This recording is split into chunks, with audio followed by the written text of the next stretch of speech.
तैयार रहिए। स्टार्ट। वाद तथ्य। हिंदू विवाह अधिनियम 1955 की धारा 16 के अंतर्गत एकृत और शून्य विवाह से उत्पन्न अपत्य की धर्मजता और उसके उत्तराधिकार के प्रश्न पर उच्चतम न्यायालय की विभिन्न पीठों के निर्णयों में मतभेद होने के कारण उत्पन्न प्रश्न के उत्तर के लिए मामला इस 3 सदस्यीय पूर्ण पीठ को संदर्भित किया गया था। विराम।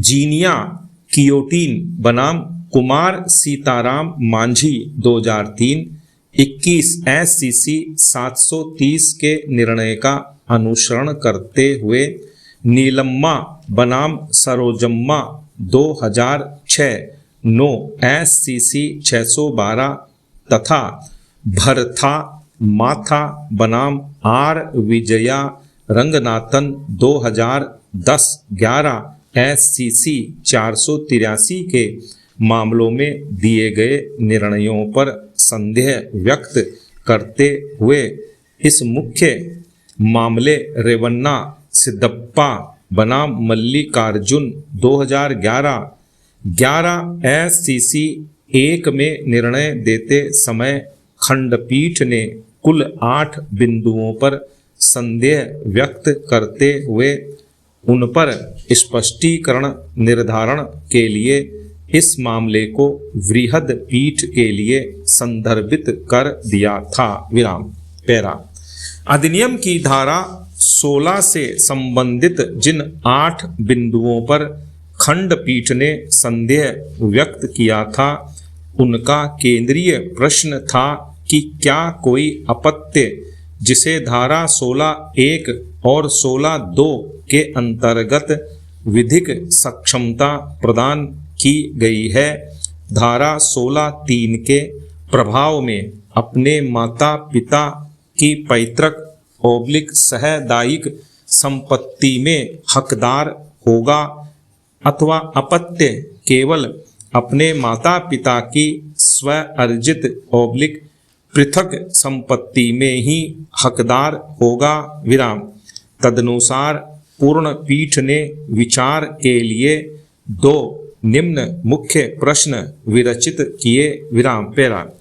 1। पहला, क्या धारा 16 के द्वारा आच्छादित किसी अपत्य पर धर्मजता प्रदान करने का आशय एक ऐसे तरीके में है जो उन्हें सहदायिक बनाता है और इसलिए किसी वास्तविक या काल्पनिक विभाजन से एक हिस्सा प्राप्त करने या दावा करने का हकदार है।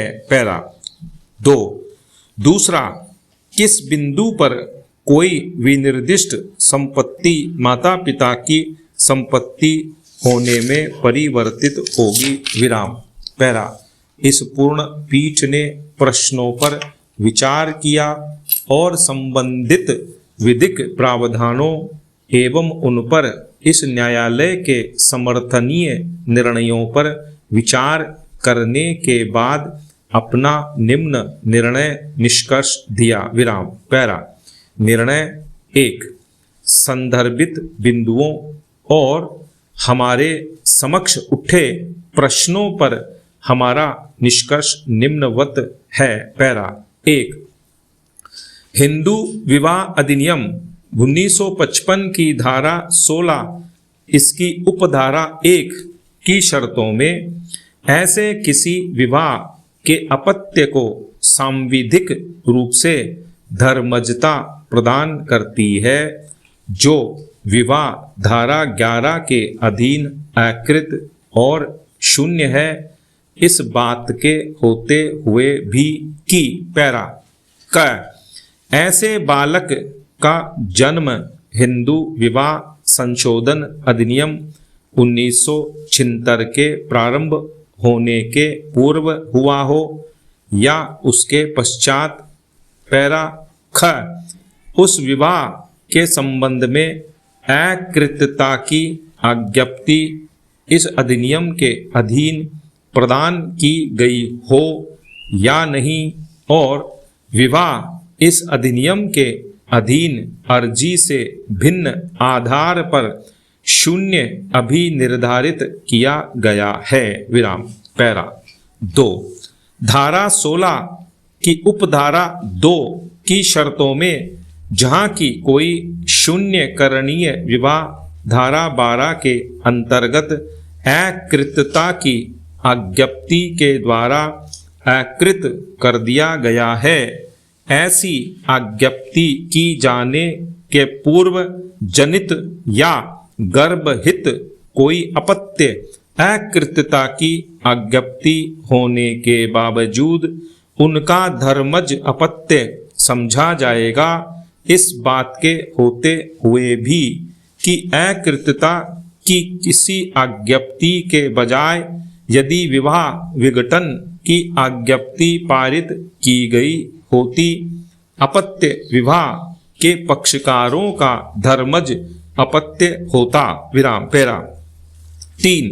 जबकि धारा 16 की उपधारा 1 की शर्तों में किसी शून्य विवाह से उत्पन्न और उपधारा 2 के अंतर्गत किसी शून्य करणीय विवाह जिसे अकृत कर दिया गया है से उत्पन्न किसी अपत्य को धर्मजता प्रदान की गई है।